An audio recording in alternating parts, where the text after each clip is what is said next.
This is George. He loves meeting new people, and lucky for him, his house is filled with all sorts of people that are always working, so he always knows where they are. He loves to meander around and say hello to all of them. However, his favorite thing to do is wave hello to the big man that chops the wood. He is very strong and always smiles and waves back at George. One day, George saw his favorite man and ran to greet him, but the wood chopper was less than thrilled to see George. With the smile still on his face, George lost his head. It's a bit disturbing to realize that you have enjoyed as a child something that now turns out to be problematic. That's disturbing. And so they said, don't mess with my memories. Those in the Netherlands who defend Black Pete argue that it can't be changed because it's a tradition that's been around forever.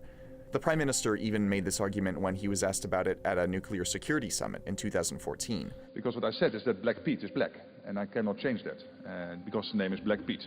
This is a old children's tradition, Sinterklaas and Zwarte Piet, Black Pete. And it is not green Pete or brown Pete, it is Black Pete, so I cannot change that. Annabelle loves her parents and her friends, and all of her dolls as well. She could play with her dolls for hours. Her and her friends all have matching dolls, and they all enjoy getting together to have playdates. She has learned from her parents and friends that her dolls are just like the people that work on her plantation, and similar to her doll, one day she will be able to make these people do whatever she pleases. Annabelle is very excited to have her dolls be real, living people one day that will do everything she asks of them. When she gets tired of playing with her dolls, Annabelle loves to eat pickaninny freezes on a hot summer day and watch all of the people working around her. Dorothy loves her friends. However, there are some days when her friends are unavailable to come over and play. On these days, Dorothy plays with her toys. She enjoys running around the house as her toys follow her, and if her toy ever lags behind, she can simply tug a little bit tighter on her leash and she will catch right up.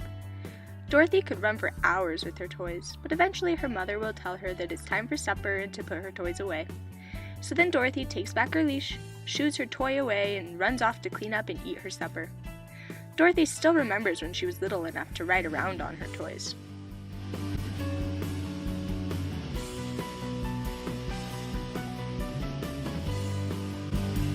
This is Lucy. She is excited to go out with her family this afternoon and spend the day with her friends. They are going to have a picnic in a nice grassy area along with a bunch of other families from around her neighborhood. Lucy is 8 and loves to run. Her favorite game is tag, and she looks forward to meeting up with all of her friends during the picnic to play. Lucy and her family are looking forward to the main event of the night, as you can see from the excitement shown on Lucy's face. She has learned a lot from her parents and friends and is excited to attend her very first lynching.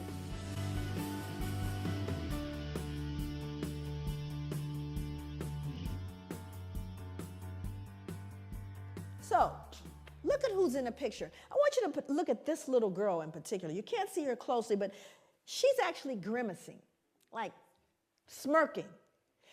Now, remember, let's go back to the puppy concept here. She would be loathed and torn up probably if this was a puppy, which means he's less than that, because she's not disturbed. This little girl is not disturbed by this. But she should be, shouldn't she?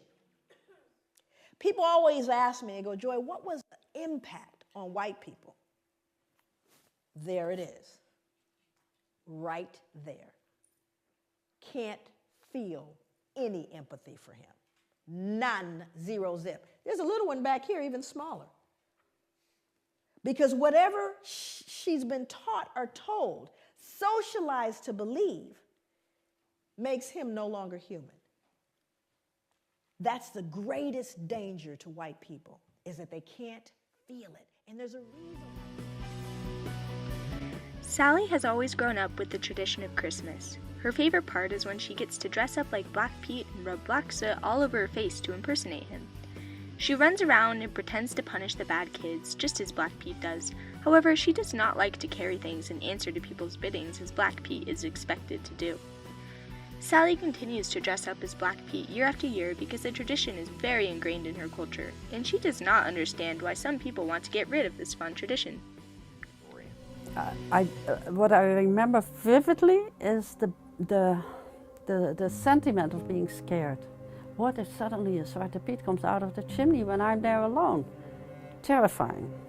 And the terror of young children who don't feel safe is quite a powerful emotion that really stays with you.